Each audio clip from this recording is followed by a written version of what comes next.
All right, comrades, how's it going? So let's get started with Chapter 3, Enlightenment. So on the surface, we are trying to establish communications with Shifty when Mihara informs us that this is a Black Ops operation and that Sayun is jamming all communications with the Ark. We proceed forward and we check on Mihara as she was shot in the gut a bunch of times to see if she's okay. She mentions that she's fine, but we go to put a bandage on her. She freaks out, tells us to stop, and like ask us what we're doing. And then Ains mentions that we like putting bandages on Nikke's. She's like, please do not touch me. And Uni steps in and informs us that Mihara has a thing about scars. She doesn't like anyone touching them. We travel around some more, and finally Uni mentions that she finds some footprints from the raptor we're trying to capture. She also mentions that its name is Chatterbox. Ains mentions that tracking a raptor by foot doesn't make any sense, and also it's archaic. Rappy then questions what is so special about Chatterbox. Mihara admits that she doesn't know. The only thing she knows is about 2 months ago, they were ordered to go find Chatterbox and capture him, but that they haven't been able to find him yet. Ains and Neon have a short argument, it's hilarious, like a ridiculous argument where Neon says something about finding a needle in the ocean, and then Ains says something about finding a nail in a haystack, and then Rappy's like, you're both idiots, stop it. It's finding a needle in a haystack. At that point, Mihara's like, okay. Anyway, and explains that the footprints of Chatterbox are unique. And so that it's the best way to find him, because when you're trying to find a rapture, it's like, well, how do we track a specific rapture? And they can track this guy because Chatterbox has a specific footprint. So that's how we've been doing it. Rappy at this point then questions why us, why the counters, why this commander. And Mihara kind of walks her through the idea that like the survival rate of commanders is very low. I think she mentions like the death rate is like 70%. So the survival rate from the first mission is like 30% of commanders will survive. And that every additional mission, that number gets worse and worse and worse. And that they've actually gone through about 40 commanders. And so part of the reason that Sayun wants us as the commander to go and lead this mission is because we've beaten the odds so many times. And that's something Rappy mentions. She then says she's like, she gets concerned, and Rappy gets concerned and says, well, unfortunately, there's no way for us to abort this mission because the CEOs, so Ingrid, Mustang, and Sayun, and Mustang's the CEO of Tetra, which is the one we haven't gotten involved with them so far, but that's the company that Ains comes from. But that the CEOs are so powerful and that we're so low in the totem pole that if we try to go against them, it would cause some major problems, and that there's some definitely crazy shit they could do. Continuing on, Uni, who is tracking the footprints, finally stops and says that the footprints disappear. Looking around, Uni figures that Chatterbox really climbed up on the wall, and then the ladies discuss, like, that's not possible, because it's as of this point, all the raptors that are walking around are like on 4 feet.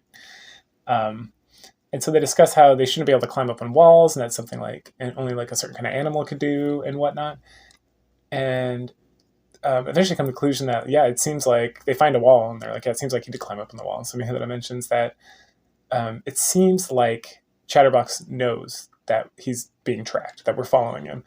And then Neon mentions that like that's only something someone with intelligence could do. And then Mihara scoffs at that, stating that no, that's impossible. Raptors don't have intelligence. It's just some algorithm. It's got an advanced algorithm or something. Later on, when Uni finds more footprints, she wants a reward from Mihara. And so the reward is that Uni sits in Mihara's lap. Mihara turns on her like her pain sensor or like whatever, and then Uni pinches her really hard. And then the counters and the commander are watching, and it seems like they're both very much getting off to this, which stirs a discussion with the counters. Someone that asks a question about like what is happening, and then we get a comment that is pretty much like, well, you know, certain people like certain things, just gonna let them be. And Neon's like, wait, I don't get it, explain more. And Rappy's like, no, we're not gonna explain more. Because she doesn't want to go into sexual fetishes with Neon. She just wants to move on completely from the subject. After a little bit, they stop, and Uni complains about wanting to do it more, but Mihara mentions that you don't want to get addicted to the feeling, and Uni agrees. So we continue to track Chatterbox, and eventually the footprints just disappear, but this time there's no walls to which he could have climbed up or gone around. And so we conclude that he must have gone underground. At that point, we come under attack from a rapture ambush. which is unusual. And after the ambush, we talk about how that's not like something, there's usually not a coordinated attack. Raptures kind of just meander about, or they're like sent to a specific direction. But to have this situation where Chatterbox is essentially leading us into an ambush is very unusual. At that point, Neon turns and shouts at Rappy that there's a Rapture about to shoot her in the head. Uni does something with like a blue laser, and the Rapture just stops and kind of like is shaking before Neon uses firepower to destroy it. Rappy then points out that it was pointing at her head, and it definitely seems that these Raptures have something against this group, and they're really trying to do something. And then she mentions at that point that they really do realize that we're tracking them, and Mihara finally agrees that there is some coordination going on with this. When questioned about their abilities, Mihara explains that Uni can cause feelings to go away. So like that's why she was able to make us fall to our knees, or she can make like the Rapture not be able to point a gun or whatever. And then Mihara again reiterates that her power is to have other people feel what she feels, and that these powers were designated specifically for the capture of Raptures.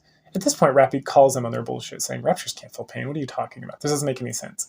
And then Mihara chuckles and states, you're quite the super sleuth there. And then they start arguing about, like, what are your powers? Your powers are, like, it seems like your powers are designed to be used against humans and Nikke's, not Raptures. And then Mihara's like, no, our powers are there to capture Raptures, and that they work and all this stuff. And then Uni starts to get upset. And the tension continues to grow until Mihara explains that, like, because at some point, Rappy is like, well, your powers come from, like, when women are turned into Nikke's, they become like their idolized self, and their powers are reflective of that. So that there must be something going on here. And then Mihara explains that we're not normally created, that we were created directly by Sayun with specific abilities, and that, as the CEO, she's not going to bring us in and like explain to us why the fuck she does what she wants to do. And that, yes, their powers do have the ability to affect Nikke's and humans as well as Raptures, but that if you want answers to that question, you're going to talk to her. Rappy gets really upset and says this is completely unacceptable. So she changes the formation. Instead of us leading, the wardress, which is Mihara and Uni, are now going to lead the way because, quote, Rappy, she doesn't trust anyone who doesn't even know who she is. So then Mihara accepts this, and her and Uni start leading the way. Proceeding forward, we get to a position where the concentration of alpha particles, which again mess up communications, can mess up kind of functioning with Raptures and Nikke's, it can cause a lot of problems. So this is like not a good situation. And so all of us agree that like, hey, we can't continue forward, we got to go back. At this point though, I get a text. I start getting text messages from Sayun, which is, it's like, hey, we're not supposed to be receiving any communications because Sayun's like jamming all our things, but of course she can get through. So she states that, hey, so I hear you're trying to come back. Well, I, just so you know, we found some plans in your office at the outpost that were written by the counters and that you signed off on describing an attack on the Ark. So if you come back here, we'll just have to figure out your punishment when you return. Right. Which is, of course, a not so subtle threat that we have to keep going. We have to keep pushing forward. And so after discussing this, we decided to continue the pursuit, which ends chapter 3. So go ahead, like, share, subscribe, comment, and I'll talk to you guys all later. Bye.